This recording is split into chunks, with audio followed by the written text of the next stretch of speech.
제가 몇 가지 좀 질문 드릴 겸 의견도 듣고 싶습니다. 아까 재원 말씀하시다 또 말하셨는데요. 왜냐하면 국가 운영에서는 재원은 정말로 중요한 문제입니다. 많은 약속을 했지만 재원이 없으면 못하는 거죠. 지금 제가 계산을 해보니까요. 기초연금 70% 전원에게 30만 원으로 인상할 때가 7조 필요하고요. 일자리 그때 말씀하셨는데 2조 4천억 든다고 말씀하셨고요. 아동수당만 도입하면 4조 정도가 필요합니다. 거기다가 국가 침해 국가 책임자 하면 이건 얼마 들지 저도 계산이 안 될 정도입니다. 이럴 재원을 어떻게 마련하실 생각인지 한번 말씀해 주시죠. 예, 우선은 뭐 재원 부분은 우리 이재명 후보님은 기본소득 보장 43조, 또 공공일자리 확대, 뭐 이런 거 뭐 재원 대책 문제 없다. 이렇게 다 말씀하시면서 어떻게 남 정책 공약에 대해서는 아직까지 발표하지 않은 공약까지 다 포함해서 그 재원 어떻게 만들 거냐 이렇게 말씀하실 수 있습니까? 알겠습니다.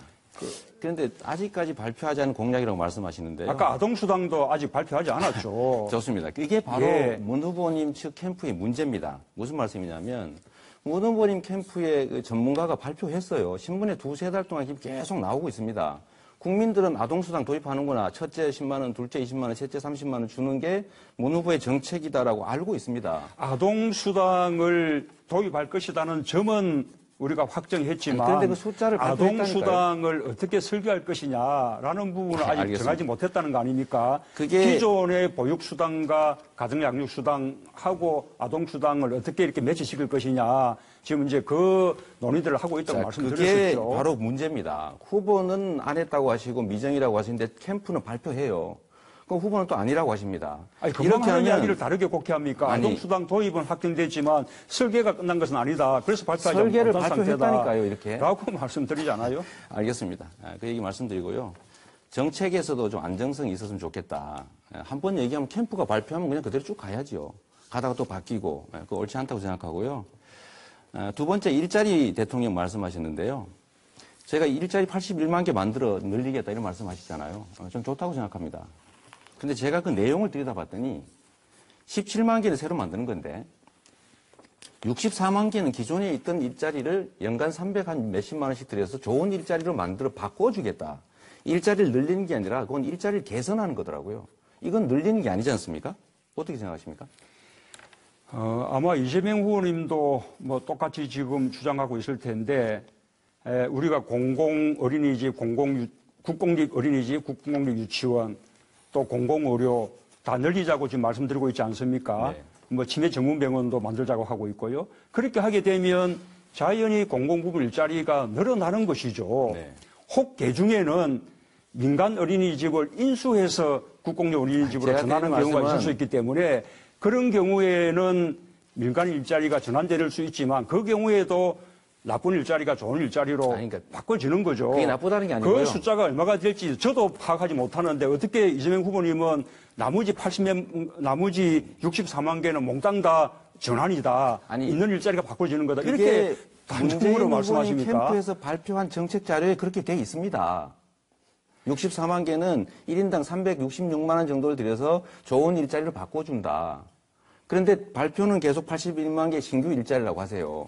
아니 공공의료, 공공보육 이런 것이 어떻게 다 전환만 되는 것입니까? 국가가 우리 후보님 나중에 우리 언론에서 만드는 부분들이 많이 이 부분에서 있죠. 팩트 체크를 한번 해주시면 좋겠습니다.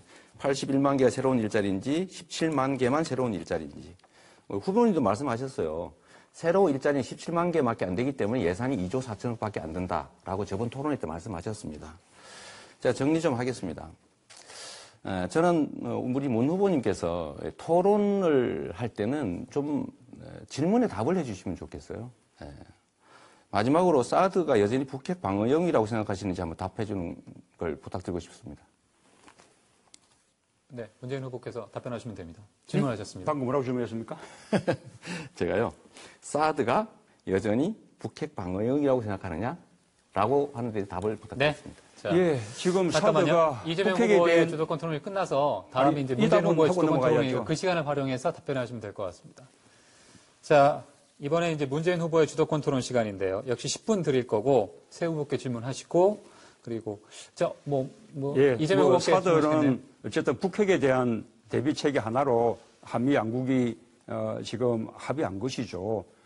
그러나 그에 대한 이 안보상의 덕이 있는 반면에 한편으로 실도 교차하고 있고 이것이 안보의 문제인가 하면 동시에 또 국제정치의 문제이기도 하기 때문에 다음 정부에서 충분한 재검토, 새로운 논의가 필요하다라고 말씀드리고 있는 것이죠.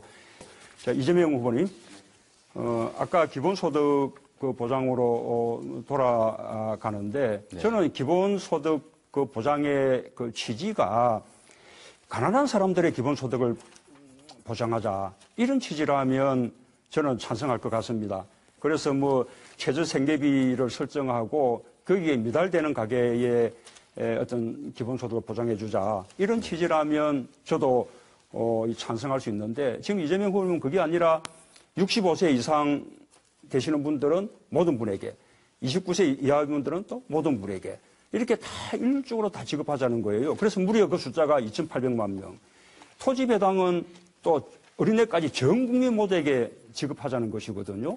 그런데 아까 최승 후보도 지적했지만 우리 재원이 한계가 있는데 그 연 100만 원 이렇게 했자 한 달에 8만 몇천 원인데 그 도움이 필요 없는 부유한 이건희 회장 같은 그런 어르신들도 많지 않습니까?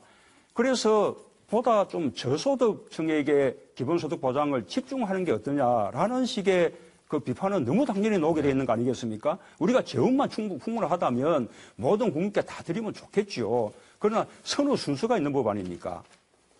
제가 그러면요, 똑같은 질문을 한번 드려보겠습니다. 아동수당을 도입하는 걸 검토하고 계신데 아동 중에도 이건희 손자가 있습니다. 그럼 왜 빼지 않으십니까? 똑같은 질문이죠. 예, 우리가 맞아요. 예, 우리가 무상급식처럼 이 보편적 그 복지를 우리가 필요한 경우도 있고 또 경우에 따라서는 좀 선별하는 복지 이것이 서로 이제 필요한 만큼 서로 섞여야 되는 것이죠. 저도 말할 기회를 조금만 주시면. 네. 아니 제 주도권 토론이에요. 이게 질문을 답을 하는 중에 말씀하셔서 네. 우선은 기본소득의 개념을 좀 이해하시면 좋을 것 같습니다. 기본소득이란 원래 수입, 자산 따지지 않고 하는 것을 기본소득이라고 하죠. 그럼 아예 기본소득 하지 말자고 해야 됩니다.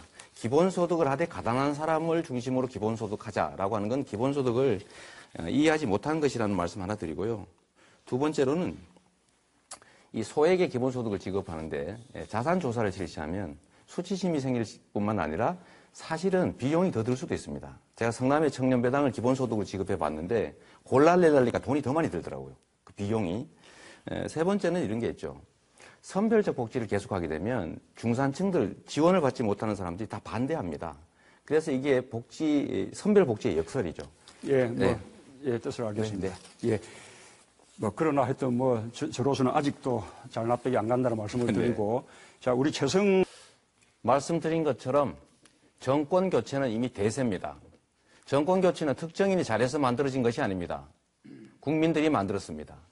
특정인을 대통령 만들기 위해서 특정 정치 세력을 집권당 만들기 위해서 우리가 촛불을 들고 그 한겨울에 싸운 것이 아닙니다. 우리는 새로운 나라를 원합니다. 기득권자들이 망친 이 나라, 특권과 반칙이 횡행하는 비정상적인 이 나라를 뜯어 고쳐서 모두가 공정한 기회를 누리고 공정한 경쟁 속에서 각자가 기여한 만큼의 몫을 차지할 수 있는 정상적인 나라, 그런 나라를 우리가 원하지 않습니까?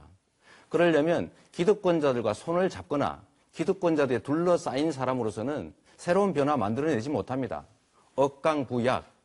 정부가 해야 될 일이 강자들의 횡포를 억제하고 약자들을 보호해서 함께 잘 살게 만드는 것 아닙니까?